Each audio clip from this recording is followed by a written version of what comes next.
1절부터 11절 말씀입니다.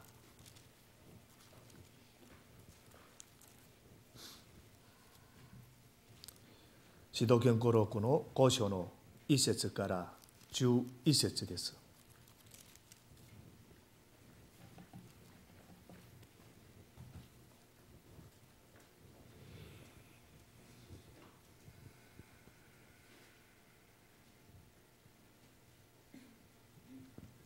준비되신 줄 아시고 교독하겠습니다. 그런데 아나니아라는 사람이 그의 아내 사피라와 함께 소유를 팔아서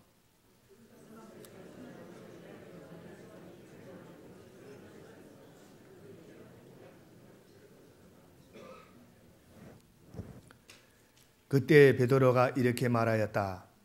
아나니아는 들으시오. 어찌하여 그대의 마음이 사탄에게 홀려서 그대가 성령을 속이고 땅값이 얼마를 몰래 떼어놓았소.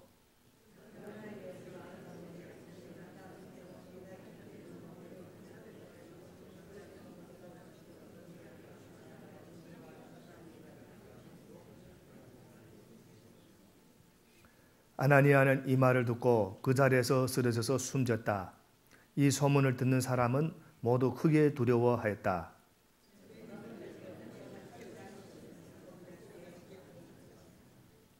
세 시간쯤 지나서 아나니아의 아내가 그동안에 일어난 일을 알지 못하고 들어왔다.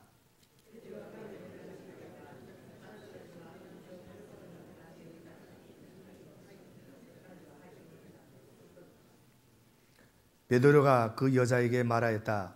왜 그대들 내외는 서로 공모해서 주님이 영을 시험하려고 하였소. 보시오. 그대의 남편을 묻는 사람들이 발이 막 문에 다다랐으니 그들이 또 그대를 메고 나갈 것이요.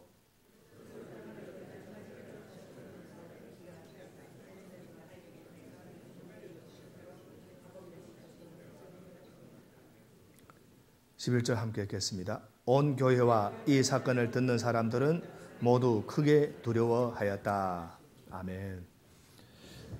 오늘 본문은 사탄이 그 초대교회의 한 중요한 일꾼된 가정을 무너뜨리는 그 이야기를 들려주고 있습니다. 사도행정적 교회에는 어울리지 않는 것 같은 그런 이야기입니다. 성령이 충만한 초대교회에서는 또 있을 수 없는 또 그런 이야기처럼 보입니다.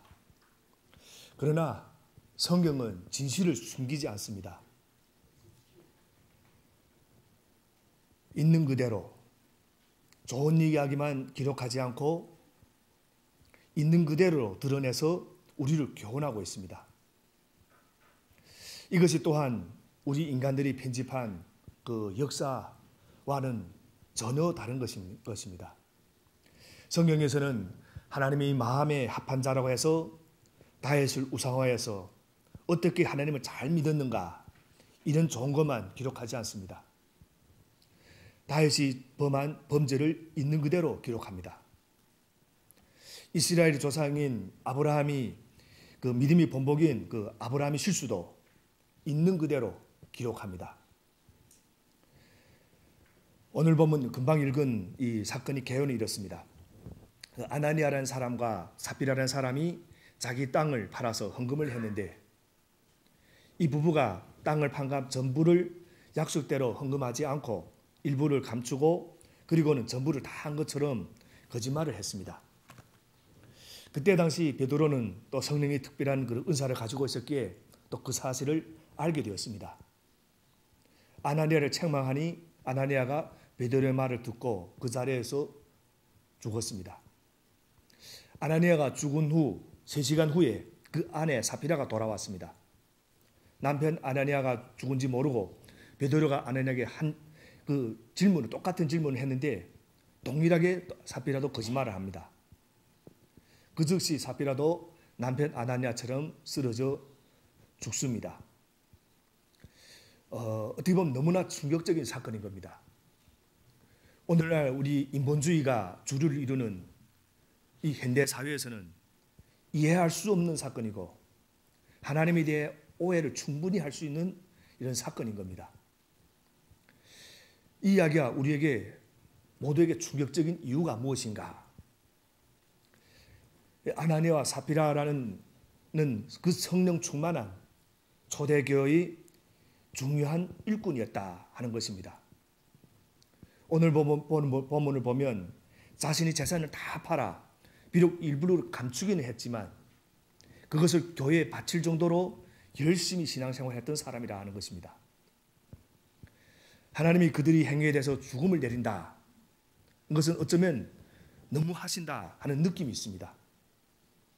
어느 정도 징계를 하고 끝날 수도 있는 문제일 것 같습니다.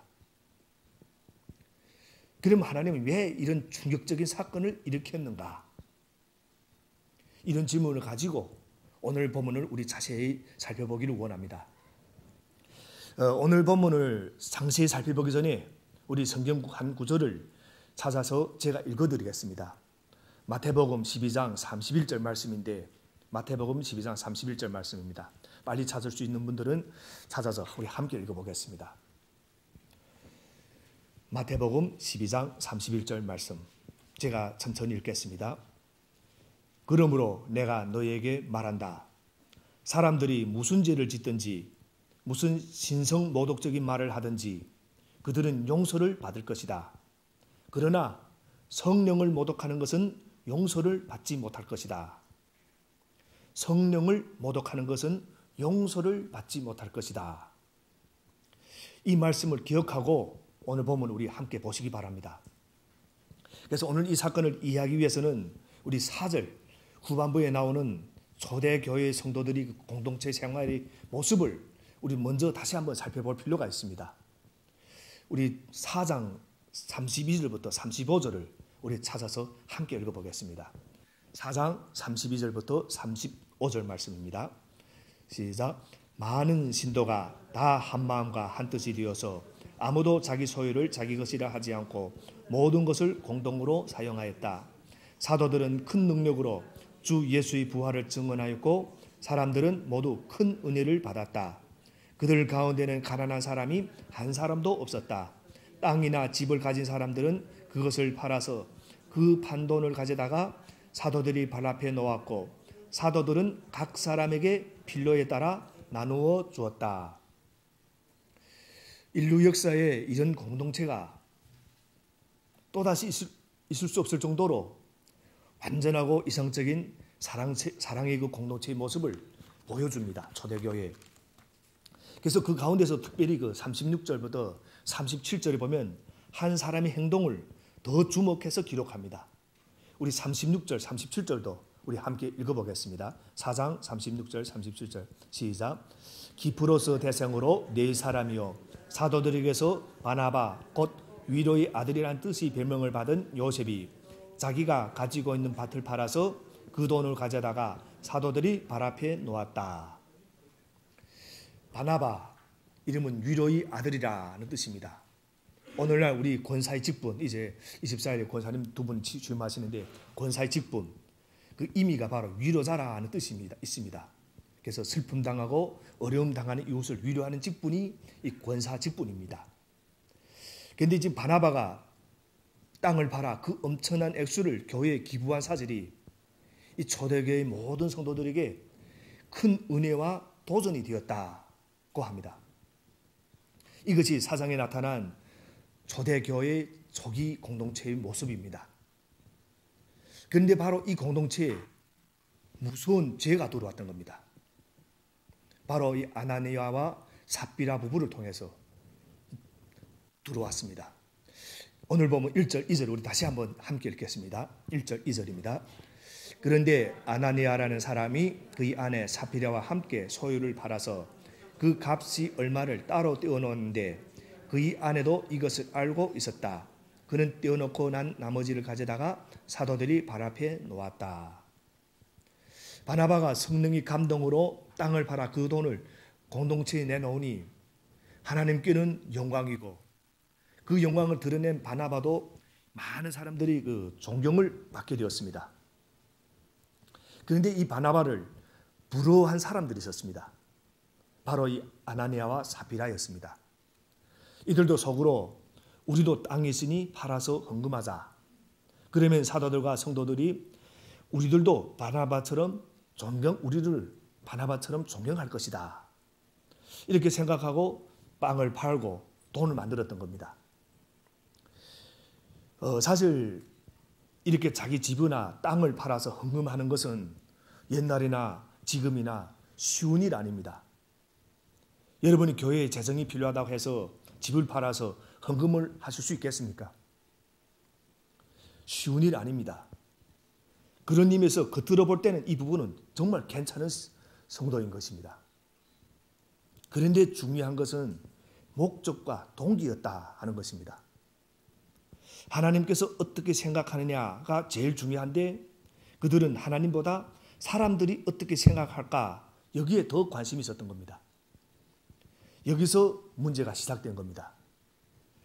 땅을 팔아서 이것은 땅을 판 돈이 일부입니다. 나머지는 제가 좀 쓸 것이 있어서 다 드리지 못하고 이것만 드리겠습니다. 이렇게 하면 아무 문제가 될 것이 없습니다. 그런데 문제는 그들이 일부를 감추고 전부를 드린 것처럼 위장한 데 있었던 것입니다. 왜 그랬는가? 동기가 깨끗하지 못했기 때문에. 성령의 감동으로 사랑과 믿음으로 한 것이 아니라 바나바가 사도들과 성도들부터 이렇게 그런 존경을 바나바가 받는 그런 존경을 자기들도 받고 싶었던 겁니다. 성령을 속이면서까지 자기들도 가진 것 전부 다 낸 것처럼 위장한 겁니다. 물론 오늘날 우리들은 그게 무슨 그렇게 대단한 죄라고 생각할지 모르겠지만 사탄은 결코 큰 죄로 다가오지 않습니다. 아주 작은 죄에서 모든 것이 시작되는 겁니다. 큰 거짓말이 아니라 작은 거짓말로. 그리고 사탄의 유혹은 굉장하고 논리적이고 합리적입니다. 엉터리 같은 그런 걸 가지고 오지 않습니다. 정말 엉망이고 이상하고 말도 안 되는 유혹이 오면 누구도 이길 수 있습니다. 그런데 아주 교묘한 겁니다. 당신이 헌금을 안 하겠다는 것도 아니고 헌금을 이렇게 많이 하는데 좀 남겨놓아라. 이렇게 작은 데서 모든 게 시작되는 겁니다. 그런데 바나바처럼 자신도 존경을 받고 싶은 이 맹렬심 때문에 이 부부가 사탄이 속삭임에 그만 넘어가 버린 것만 같습니다. 겉으로 보면 대단하고 문제가 될 거 없었는데 베드로는 성령이 충만한 사람이었기 때문에 다른 사람들은 감탄하고 있을지 몰라도 베드로는 알았습니다. 성령님이 알려주셨던 겁니다. 이것은 아니다. 그래서 3절 4절도 우리 함께 읽겠습니다. 3절 4절 시작. 그때 베드로가 이렇게 말하였다. 아나니아는 들으시오.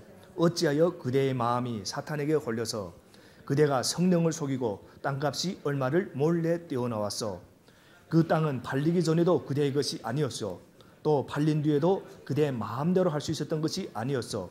그런데 어찌하여 이런 일을 할 마음을 먹었소. 그대는 사람을 속인 것이 아니라 하나님을 속인 것이요. 그대가 성령을 속이고 그대는 사람을 속인 것이 아니라 하나님을 속인 것이요. 그러니까 어떻게 성령을 속일 생각을 했느냐 하는 것입니다. 그래서 4절 중간 부분에 보면 또 이런 말씀이 있습니다. 그런데 어찌하여 이런 일을 할 마음을 먹었소. 어떻게 내 마음속으로 이런 일을 감히 계획할 수가 있었느냐. 하나님 앞에서 이렇게 거짓을 할 수가 있느냐 하는 말씀입니다. 사실 당시 첫 번째 예루살렘 교회가 완전하게 부흥하고 있었습니다. 한 번에 3,000명이 들어왔고 또 나면서부터 다리를 못 쓰던 그 안진뱅이를 고친 다음에 5,000명이 들어오니 남자만 5,000명이 들어오니까 120명이었던 사람들이 갑자기 수만 명이 늘어난 것입니다. 숫자만 늘어난 것이 아니라 방언이 터지고 예언이 터지고 많은 은사들이 나타나고 기적도 나타나고 구제, 봉사, 나눔, 사랑 많은 것들이 일어나는 공동체였습니다. 사도들이 가르침도 받으면서 말씀 공부도 하고 뜨겁게 합심해서 소리 높여서 기도도 하고 외부로부터 오는 핍박도 이겨냈습니다. 그런데 이 내부로부터 이런 문제가 올라왔던 것입니다. 교회도 우리 교회도 그렇습니다.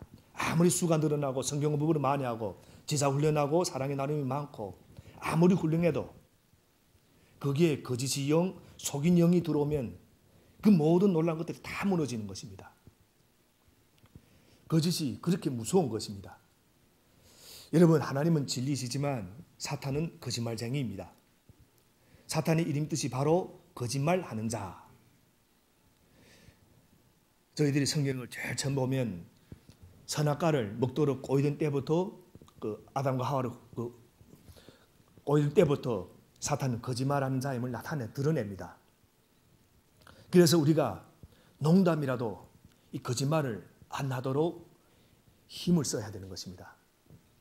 가볍게 거짓말하는 것은 대수롭지 않게 생각하는데 그 가볍게 한 거짓말에 사탄이 들어붙는 것입니다. 왜냐하면 사탄은 거짓말을 좋아하기 때문에. 5절 6절도 우리 함께 읽겠습니다. 5절 6절입니다. 아나니아는 이 말을 듣고 그 자리에서 쓰러져 숨졌다. 이 소문을 듣는 사람은 모두 크게 두려워했다. 젊은이들이 일어나 그 시체를 싸서 메고 나가서 장사를 지냈다. 베드로의 구정이 끝나기가 무섭게 아나니아가 쓰러져 죽었습니다. 하나님의 즉각 죽음으로 심판하신 것을 볼 수 있는 것입니다.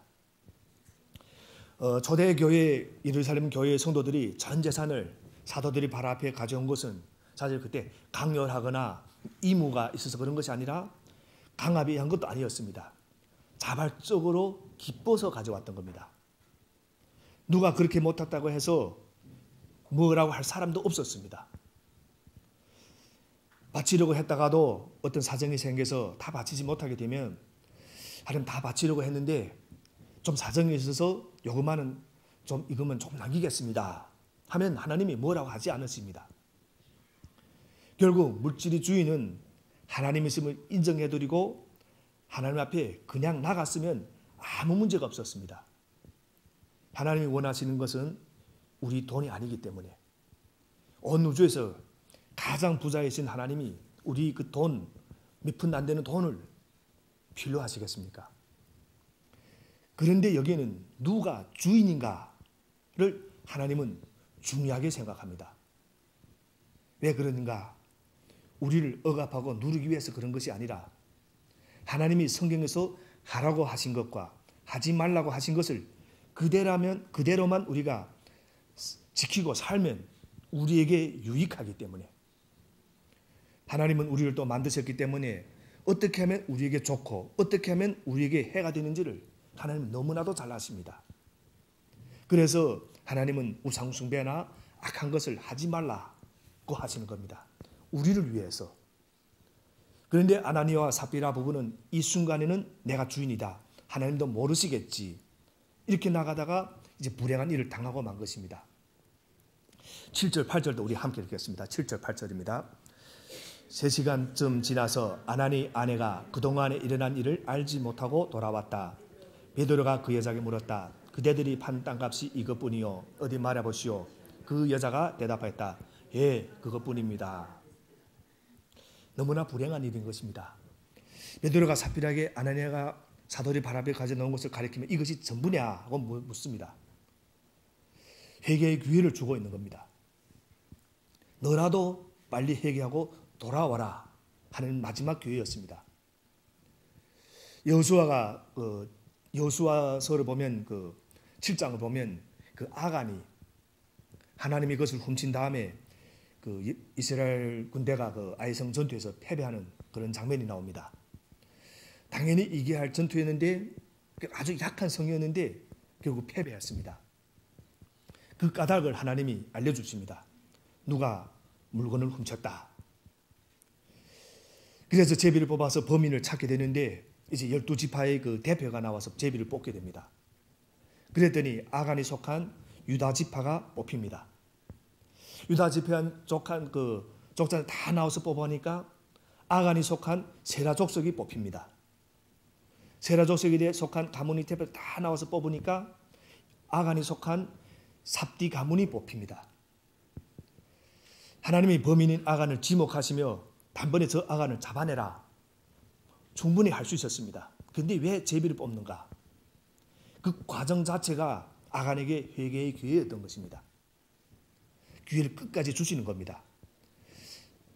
그래서 다시 말하면 아간 입장에서는 이 제비뽑기가 계속 진행되면서 점점 자기에게 다가오는 것을 아마 느꼈을 겁니다.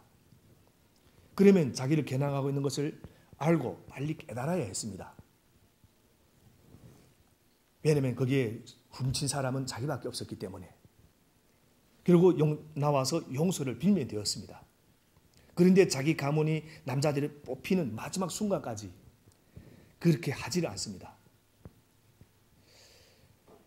정말 저도 성경을 보면 왜 그렇게까지 시치미를 따고 있을 수 있는가 놀랄 정도입니다. 회개가 나왔으면 얼마나 좋았겠는가.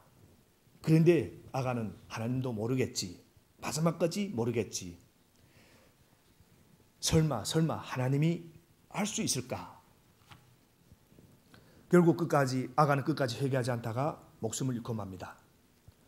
이런 아간의 이야기는 사실 이스라엘 백 사람이라면 다 잘 압니다. 그런데 그것을 알고 있었을 이 삽비라가 이 아간의 길을 가지 말아야 했어야 됐는데 베드로가 땅 판값이 이것뿐이라고 했을 때 즉시 사실은 저도 잘못했습니다 하고 나왔으면 아주 좋았습니다. 그런데 끝까지 회개하지 않습니다. 베드로를 통해 자기에게 주어진 마지막 생명의 기회를 붙들지 못했던 겁니다. 그냥 거짓으로 대신합니다. 이것이 전부입니다. 역시 또 하나님을 속일 수 있다고 착각 속에 빠졌던 겁니다. 마지막으로 자기에게 주어진 기회를 스스로 내던졌던 것입니다. 그 아간과 똑같은 마음이었던 겁니다. 그리고 우리가 잘 알다시피 아간 한 사람이 범죄를 범했는데 온 이스라엘이 전투에서 패배를 당했습니다. 그렇다면 이 문제도 오늘 이 본문에 나온 이 문제도 단순히 아나니아와 이 삽비라의 개 문제가 아닌 것입니다. 온 교회가 뒤집어지는 문제인 것입니다. 초대교회. 그래서 주님은 이 죄를 정결하게 하실 필요가 있었습니다. 그래서 베드로를 통해서 결론을 내립니다. 그 결론이 9절부터 10절입니다. 우리 9절부터 10절도 함께 읽겠습니다. 베드로가 그 여자에게 말하였다. 왜 그대들 내외는 서로 공모해서 주님이 영을 시험하려고 했소? 보시오, 그대의 남편을 묻은 사람들의 발이 막 문에 다다랐으니 그들이 또 그대를 메고 나갈 것이요. 그러자 그 여자는 그 자리에서 베드로의 발 앞에 쓰러져서 숨졌다. 젊은이들이 들어와서 그 여자가 죽은 것을 보고서 메어다가 그 남편 곁에 묻었다. 3절을 보면 어찌하여 그대의 마음이 사탄에게 홀려서, 다른 성경 번역본을 보면 사탄이 내 마음에 가득하여 라고 이렇게 표현합니다. 마음에 가득하여. 다시 말하면 자발적으로 사탄에게 마음을 내줬다 하는 말씀입니다. 어쩔 수 없이 당한 것이 아니라. 그래서 성령을 속이게 되었고 그렇게 됨으로 자기 파멸로 가는 것입니다.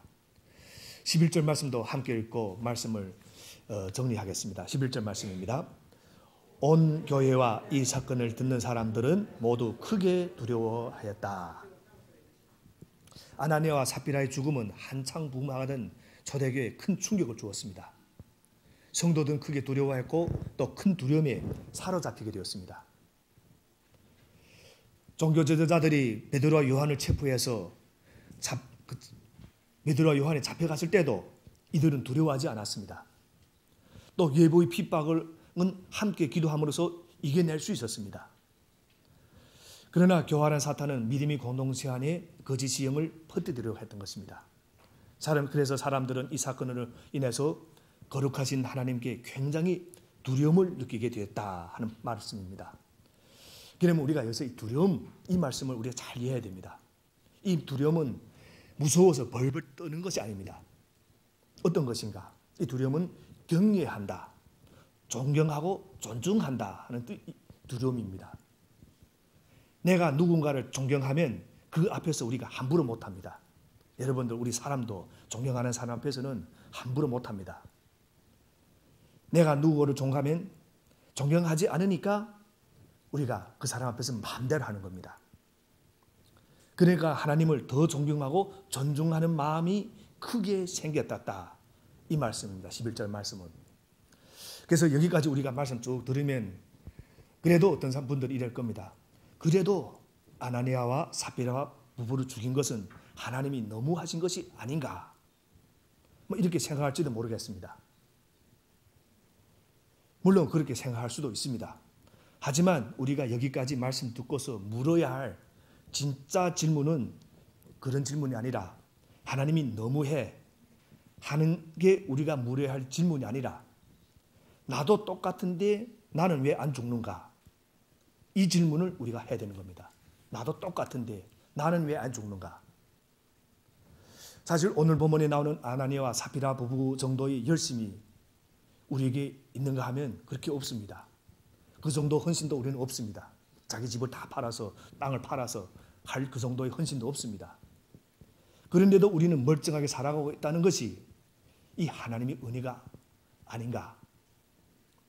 그래서 그 당시에는 모든 사람들이 헌신되어 잘하고 있는데, 이 한 가정이 그렇게 되었기 때문에 죄를 제거하고 정결을 유지할 필요가 있었던 겁니다. 앞으로 복음이 전파되기 위해서는 정말 순결하고 정결한 공동체가 되어야만 했기 때문입니다. 그런데 지금은 시대가 많이 지나서 우리는 너무나 세상과 타협하고 더러운 모습들이 너무 많이 교회 안에 들어와 있습니다. 우리 개인적으로도, 가정에도, 교회에도 잘못된 모습들이 너무 많이 들어와 있습니다. 그래서 하나님이 그때와 똑같이 지금 하시면 아마 저를 비롯해서 여기에 살아남을 사람이 별로 없을 겁니다.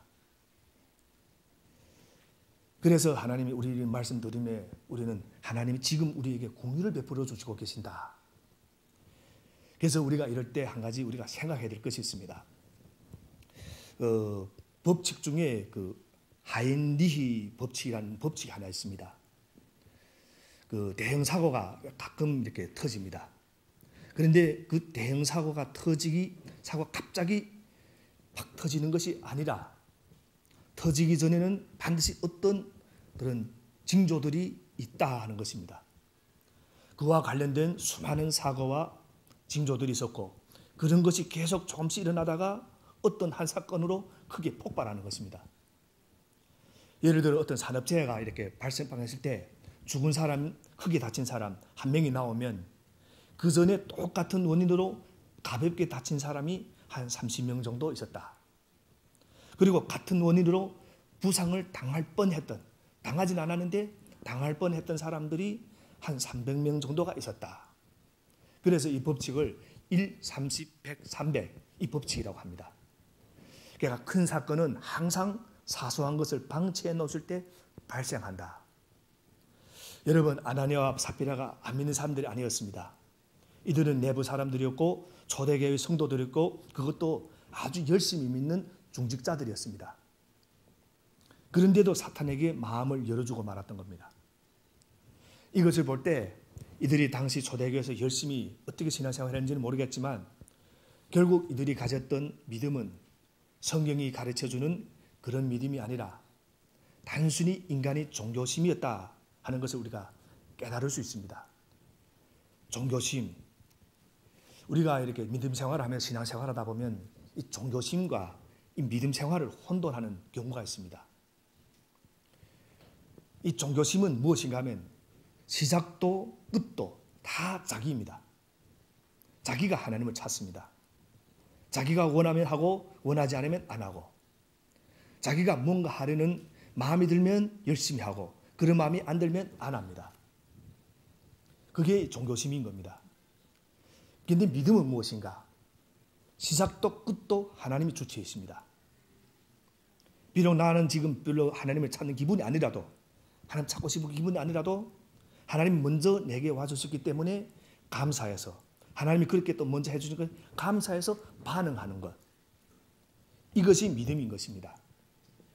내가 먼저 서서 뭐나 하겠다 하는 것이 아니라 하나님이 해주신 것이 감사해서 감사합니다 하면서 나오는 것이 믿음인 것입니다. 그런데 그 가운데서도 믿음이 정말 더욱 성숙한 사람은 어떤 사람인가? 하나님이 시키지도 않는데 하나님이 뭘 원하시지 하고 끊임없이 물으면서 그 뜻을 알면서 알아보면서 나오는 것. 그래서 이 아나니아와 삽비라가 가진 것은 우리가 여기서 참 믿음이 아니고 종교심에 불과했다는 것을 오늘 본문을 통해서 우리가 배울 수 있습니다. 그럼 우리가 이런 걸 보면 우리가 또 자신에게 또 질문해야 되는 겁니다. 이 모습이 혹시 나에게는 없는가?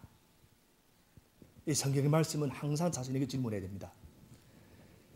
정말 믿음이 아니라 종교심인데 지금 내가 믿음 좋다고 착각하고 있지는 않는가? 참 믿음의 대상인 대상이시는 하나님이신데, 나의 주인이도 하나님이신데, 내가 마음대로 하나님을 부릴 수 있는 분으로 혹시 내가 지금 착각하고 있지는 않는가? 내가 필요할 때는 찾고 필요 없을 때는 내 마음대로 하는 그런 하나님을 믿는 종교심이 아닌지, 또 이런 질문을 자기에게 한번 해봐야 되는 것입니다. 여러분, 하나님은 내가 하나님을 찾기도 전에, 알기도 전에 먼저 나를 아셨고 먼저 나를 찾아주셨습니다. 그리고 나를 불러주시고 그 은혜에 감사해서 반응하며 나가는 것이 믿음이고, 그래서 우리가 여기에 나와 있는 것입니다. 여러분, 주일 예배는 억지로 교인이니까 어쩔 수 없어서 나와서 이렇게 주일 예배를 드리는 것이 아닙니다. 나를 불러주신 하나님, 그냥 놓아두었으면 영원한 멸망으로 지옥으로 갈 수밖에 없었던 나를, 그리로 가고 있던 나를 붙들어 가지고 지금 영원한 천국으로 불러주신 그 하나님께 감사해서 나와 예배 드리는 것입니다. 그래서 우리가 감사해서 헌금도 드리는 것이고, 감사하기 때문에 봉사도 하는 것이고, 감사하기 때문에 하나님이 원하시는 이웃사랑도 하는 것이고, 감사하기 때문에 하나님이 원하시는 가장 원하는 그 영혼을 구원하는 그 위해서 우리가 자기 시간과 돈 다 아끼며 그 영혼을 구원하기 위해서 애를 쓰는 것입니다. 너무 감사하기 때문에 하나님이 원하시는 또 주님이 제자 모습대로 나아가기 위해서 또 열심히 양육도 받고 열심히 또 하는 겁니다. 그래서 이러한 참 믿음을 가지고 우리 승리하는 우리 모두가 되기를 바랍니다. 정말 하나님 앞에 정직하고 진리에도 순종한다면 교회는 사탄을 이길 수 있습니다. 우리는 하나님 은혜 가운데 또 날마다 거하게 될 것입니다. 큰 두려움이 임했던 초대교회처럼 우리 고배 동북이 안에도 하나님을 존중하고 경외하고 감사하는 자가 많이 생겨나서 정말 하나님이 예배하신 그런 풍성한 은혜를 우리 다 누리는 그런 복된 교회가 되기를 주님 이름으로 축원합니다. 기도하겠습니다. 하나님 아버지, 큰 두려움이 임하게 하심으로 하나님을 존중하고 경외하도록 인도하신 이 사건을 교훈 삼게 하여 주시옵소서. 거짓으로 포장하려는 우리 마음들을 정리하고 하나님을 경외하는 우리 모두가 되게 하여 주시옵소서. 더욱더 성령 안에 진리 안에 순종함으로 자신을 깨끗하게 함으로 주님을 경외하는 우리 복된 고배동복회가 되게 역사하여 주시옵소서. 예수님 이름으로 기도를 드립니다. 아멘. 우리 함께 찬양하면서 주님께 봉헌하는 시간을 가지겠습니다.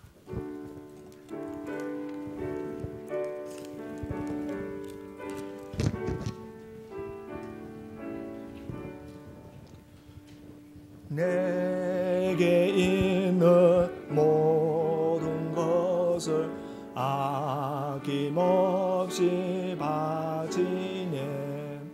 사랑하고 의지하여 주만 따라가겠네. 주께 드리네. 주께 드리네. 사랑하는 구주 앞에 모두 드리네. 내게 있는 모든 것을 겸손하게 바치네. 세상 복나 멀리하니 나를 받아 주소서. 주께 드리네. 주께 드리네. 사랑하는 구주 앞에 모두 드리네. 거룩하신 하나님 아버지, 우리에게 임하는 큰 두려움으로 우리가 하나님을 존중하고 사랑함으로 우리 교회가 거룩과 순결을 지키게 하여 주시고 우리 믿음이 정직과 온전함으로 주 앞에 나가게 하여 주시옵소서. 하나님, 우리 마음과 정성을 들여서 이 헌금을 드립니다. 받아주시고 주님이 뜻대로 사용하여 주시옵소서. 드린 선교도들 축복하여 주셔서 30배, 60배, 100배 결실을 맺는 그런 풍성한 축복을 누리게 하여 주시옵소서. 예수님 이름으로 기도를 드립니다. 아멘. 우리 함께 일어나서서 비전을 찬양하고 축도로 오늘 예배를 마치겠습니다.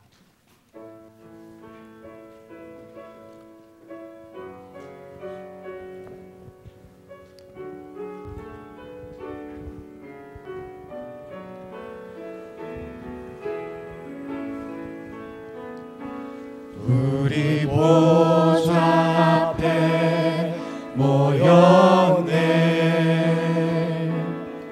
함께 주를 찬양하며 하나님의 사랑 그 아들 주셨네. 그의 피로 우린 구원받았네. 십자가에서 쏟으신 그 사랑 강같이 온 땅에 흘러 각 나라와 족속 백성 만방에서 구원받고 주 경배드리네. 구원하심이 보좌에 앉으신 우리 하나님과 어린 양께 있도다. 구원하심이 보좌에 앉으신 우리 하나님과 어린 양께 있도다.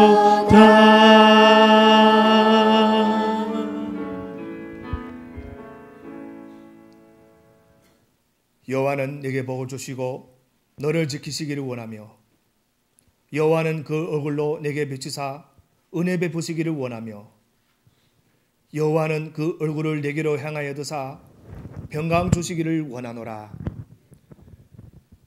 이제는 우리 주 예수 그리스도의 은혜와 아버지 하나님이 그 크신 사랑과 성령의 교통하심이 하나님을 존중하고 경외하고 사랑하는 우리 모든 성도님들 위해 열방의 복음을 전하고 있는 귀한 선교사님들이 사역 위에 이제로부터 영원히 함께하기를 간절히 축원합니다. 아멘.